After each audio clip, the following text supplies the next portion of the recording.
V Slovenski Bistrici je med 18. in 20. avgustom potekal slovenski rokodelski tabor, namenjen mladim med 12. in 17. letom starosti. Organiziral ga je Center domače in umetnostne obrti Slovenska Bistrica. Udeleženci so v 3 dneh spoznavali lokalno rokodelsko dediščino ter se preizkusili v oblikovanju gline in obdelavi kamna. Poleg ustvarjalnega dela so tabor popestrili tudi družabni program in skupno bivanje, ki je mlade dodatno povezalo.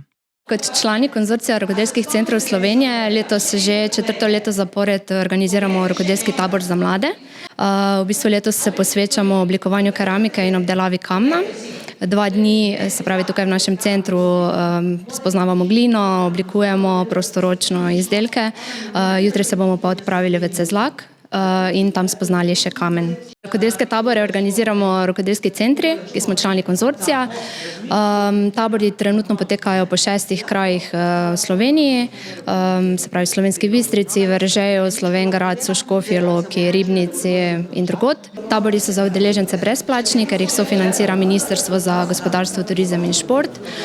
In smo v bistvu veseli, da omogočajo prenos rokodelskega znanja na mlade in v bistvu mladim tudi omogočamo en aktivni način preživljanja poletnih počitnic.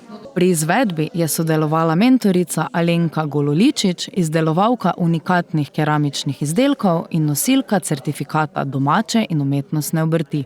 Nekje naloga te delavnice je, da bi otroci spoznali in se naučili gledati okrog sebe, opazovati svet, po katerem hodijo, ker nažalost v današnjem času velikokrat hitimo in ne opazimo stvari. Včeraj smo šli najprej v naravo, presenetljivo, zelo dobro so otroci opazovali okrog sebe.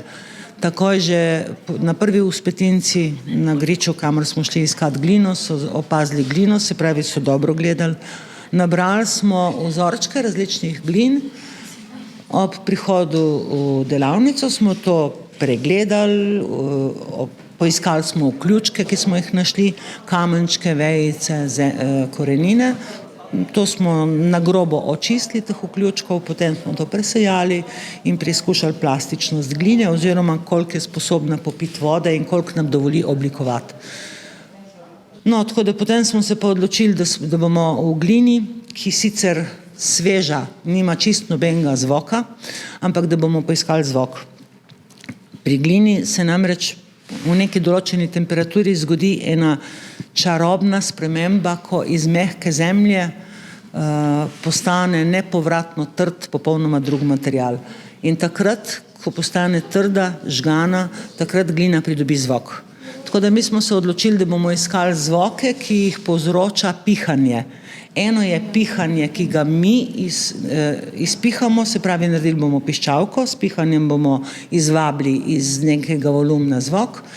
Drugo pihanje bomo pa prepustili vetru in smo naredili vetrne zvončke, naj nam on s svojim pihanjem pričara to čarobnost glinenega zvoka. Poudarila je, da jo je navdušil iskren interes in ustvarjalna zagnanost udeležencev. Včasih rečejo, da pokojne je treba pohvaliti, ampak jaz ne bom pokojnih hvalila, ker so živi, ampak neverjetno so res, čist vidiš, kako vztrajajo. Včeraj jaz sem mislila, ko je bila 5. ura, da bojo še zmeraj sedeli in delali naprej. Neverjetno, res. Ali so to res taki, ko jih vse v življenju zanima, ampak izredno so dojemljivi, učljivi, poslušajo in mislim, da smo lahko veseli, da imamo take mlade ljudi. Tabori mladim ponujajo priložnost, da se skozi praktično delo srečajo s tradicionalnimi tehnikami, ob enem pa razvijajo svojo ustvarjalnost in občutek za kulturno dediščino.